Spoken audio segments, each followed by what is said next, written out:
Now that we've defined the legal definition of charity, let's establish why an institution, and for our purposes a trust, would wish to prove it is a legal charity.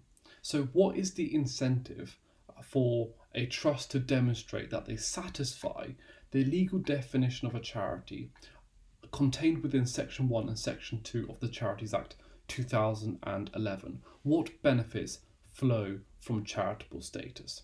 Now, charities attract various special legal treatment, some of which applies across the board to all charitable institutions. For example, they will apply equally to a trust or to a company, etc., and some of which is specific to the trust law context.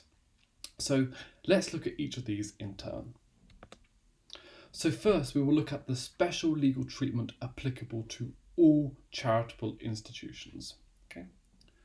So the first benefit is tax. All charitable institutions benefit from tax reliefs and exemptions.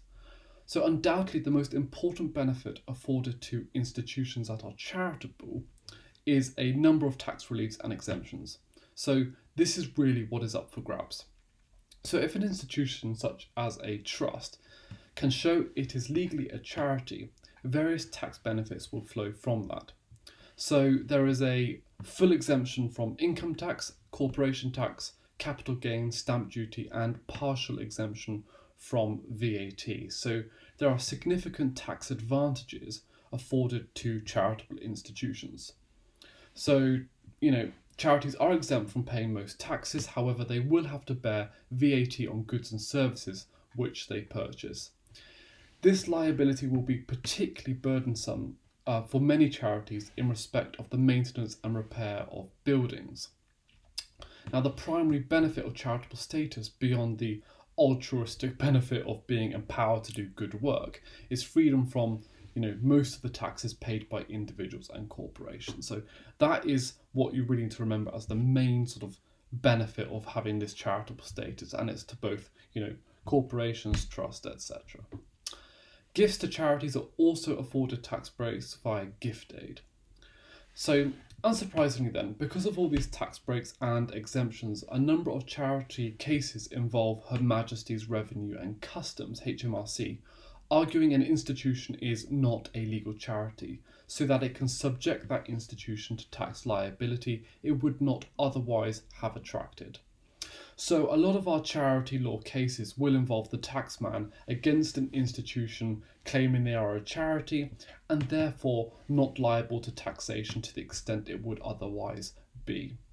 So this is the first and most significant benefit flowing from the legal status of charity, so that is why institutions want to demonstrate they are charities.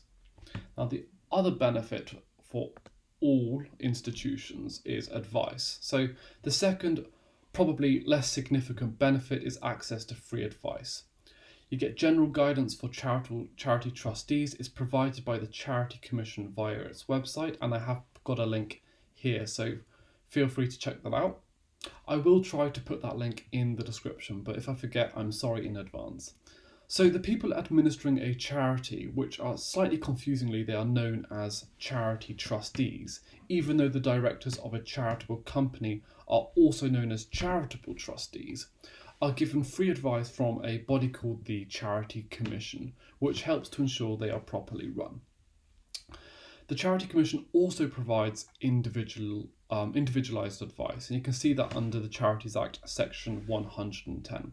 Now, this advice is either generic, so it's provided to all charity trustees by the Charity Commission website, or it's individualised, in other words, to the particular charity trustees of a charity.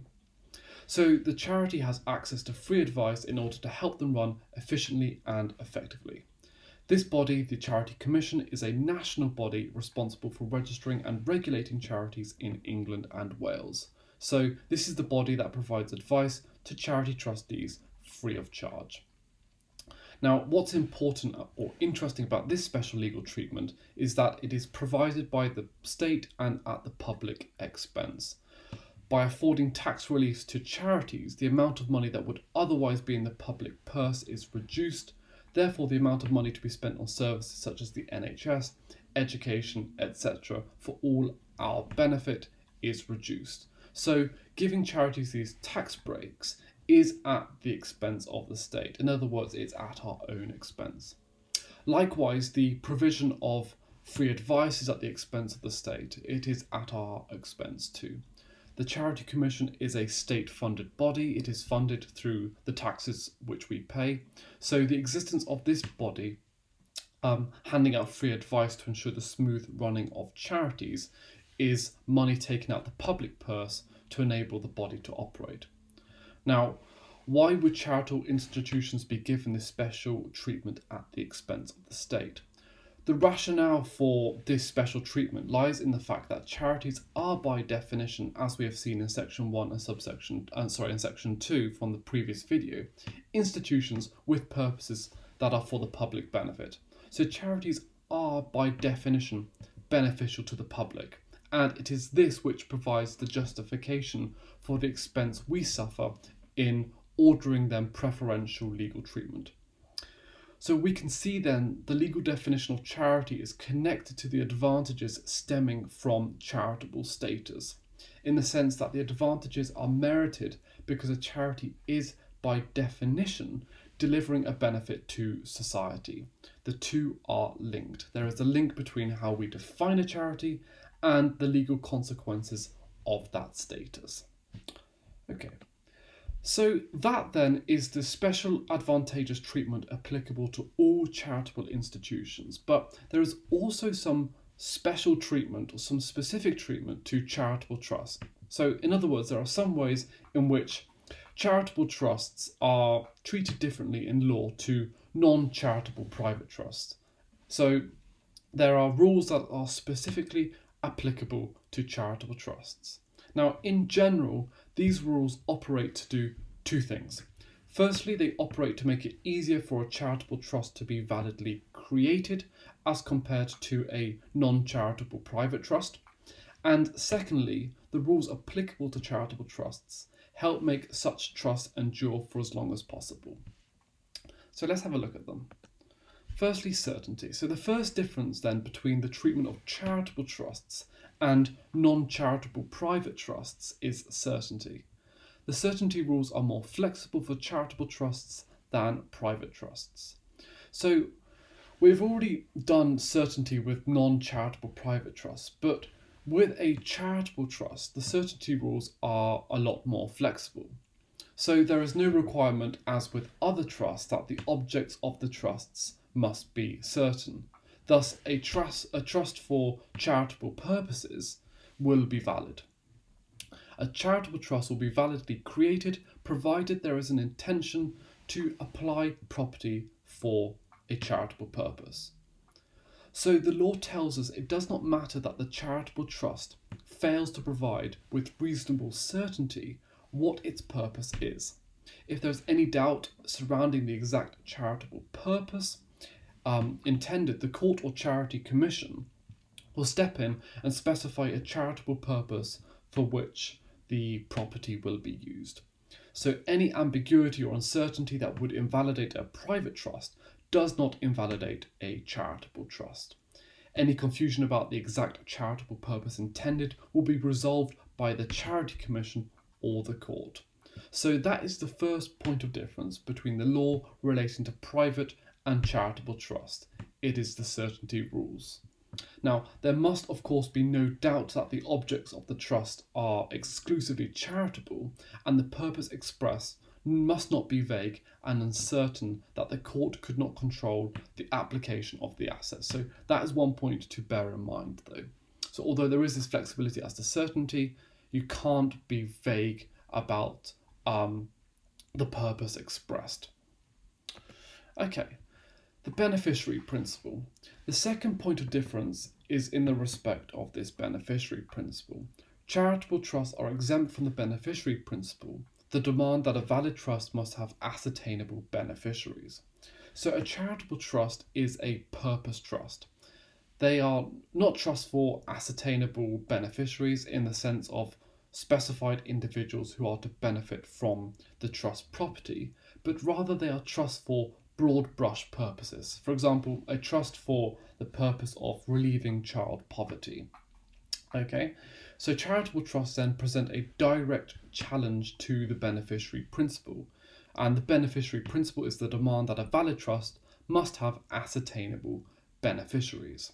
Charitable trusts, however, do not have ascertainable beneficiaries. They are trusts aimed at broad brush purposes. Okay, so charitable trusts can be valid notwithstanding the fact that they are non-compliant with the beneficiary principle.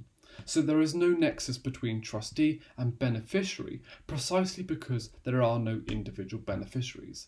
This is because the Attorney General sues in place of beneficiaries to enforce the purposes of the charity against the trustees. While charities will seek to benefit individuals or groups of people, those people are not beneficiaries in the trust law sense because they do not acquire proprietary rights in the property held in trust for the charitable purpose. Therefore, the powers of trustees are de facto more wide-ranging because they are not susceptible to the direct control of any beneficiary. Only regulation by the Charity Commission and litigation brought by the Attorney General in loco sesdique trust or as through a beneficiary. So the above two differences between charitable and private trusts make it easier for a charitable trust to come into existence, but there are further points of difference. And we got perpetuities. So there are also adjustments to the rule against perpetuities, which I've talked about in a separate video, for a charitable trust. Charitable trusts are exempt from aspects of the rule against perpetuities. So charitable trusts are exempt from the rule against inalienability too, and we've got Chamberlayne and Brockett from 1872. So this means charitable trusts in principle will endure forever. So in principle they can go on without ever coming to an end. Now the oldest known charity is the King's School Canterbury, in Canterbury, which was founded 1,500 years ago and is still in existence. So this trust still exists. Charitable trusts are subject to the rule against remoteness of vesting. Now you can see that in the Perpetuities and Accumulations Act 2009, Section 5. So the rule against remoteness of vesting applies in the normal way. So the property must vest within 125 years. Now this means that the charity's interest in the property in question must vest in the charity within the perpetuity period. Thus, in Re Lord Strathaden and Campbell, an annuity of £100 was bequeathed for provision for the Central London Ranger on the appointment of the next Lieutenant Colonel. Since the next Lieutenant Colonel might not be appointed within the perpetuity period, the limitation transgressed the rule and the gift was held to be invalid. So today the property must vest in the charity, that is the recipient, within 125 years and no later, as it is subject to this rule against remoteness of vesting. The final point of difference is encapsulated in the Cypre doctrine. Funds remaining on the failure of a private trust revert to the settlor on a resulting trust. So on the failure of a private trust, any funds that remain will revert back to the settlor. But charitable trusts are slightly different. Funds remaining on the failure of a charitable trust are applied to an analogous charitable purpose. So any funds that remain on the failure of a charitable trust are applied to a similar charitable purpose. They don't revert back to the settlor.